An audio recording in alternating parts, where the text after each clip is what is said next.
आज हम जानेंगे भारत के सबसे युवा क्रांतिकारी खुदीराम बोस के बारे में। उन्होंने अपना बलिदान महज 19 साल की उम्र में दे दिया। खुदीराम पश्चिम बंगाल के मिदनापुर जिले के हबीबपुर गांव में 3 दिसंबर साल 1879 में जन्मे थे।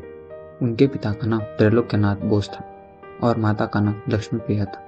बचपन में ही खुदीराम बोस के सिर से माँ बाप का साया उठ गया, जिसके बाद बड़ी बहन ने उनकी परवरिश की थी।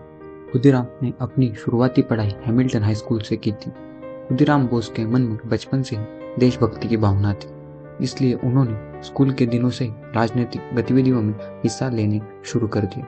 साथ ही वे उस दौरान ब्रिटिश हुकूमत के खिलाफ होने वाले आंदोलन में शामिल होने लगे थे। इसके साथ ही उस दौरान अंग्रेजों द्वारा भारतीयों पर किए गए अत्याचारों और जुर्म को देखकर उनके मन में ब्रिटिश हुकूमत के खिलाफ इतनी नफरत पैदा हो गई थी कि उन्होंने अंग्रेजों की गुलामी देश को आज़ाद करवाने की ठान ली और अपनी पढ़ाई छोड़ वे देश के स्वतंत्रता संग्राम में कूद पड़े।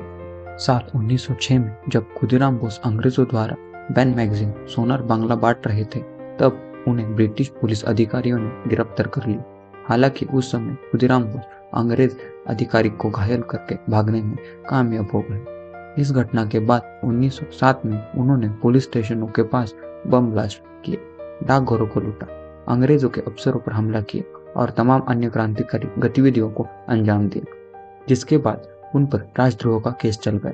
लेकिन नाबालिग होने की वजह से उन्हें बाद में छोड़ दिया गया।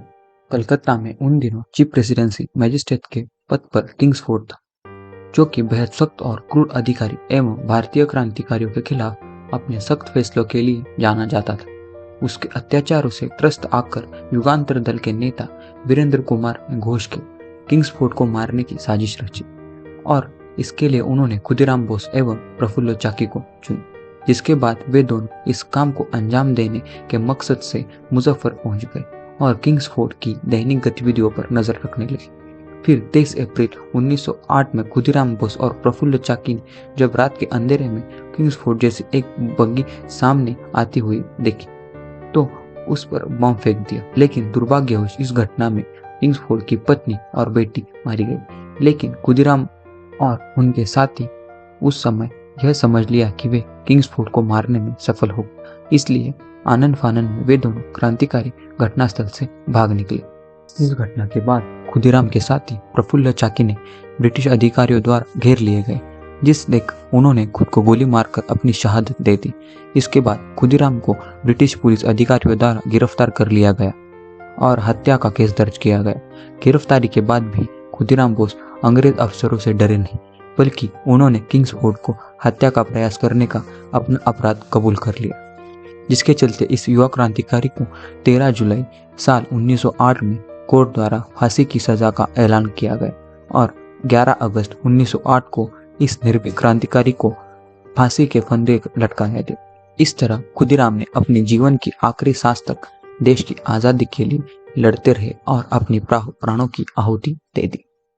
जब उन्हें फांसी दी गई, जब उनकी उम्र महज 19 साल थी, वही देश के इस युवा क्रांतिकारी की शहादत के बाद लोगों के अंदर अंग्रेजों के खिलाफ और अधिक गुस्सा बढ़ गया एवं तमाम युवाओं ने देश की आज़ादी की लड़ाई में हिस्सा लिया। यही नहीं, खुदीराम जी की देश की आज़ादी के लिए त्याग, कुर्बानियां, बलिदान एवं साहसिक योगदान को अमर रखने के लिए कई गीत भी लिख गए और इनका बलिदान लोकगीतों के रूप में मुखरित हुए।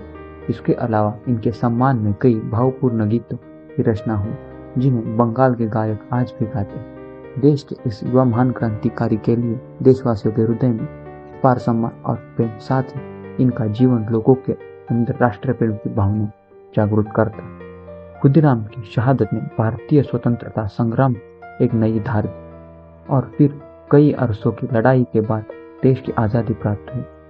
खुदीराम बोस को आज भी सिर्फ बंगाल में नहीं बल्कि पूरे भारत में याद किया जाता है।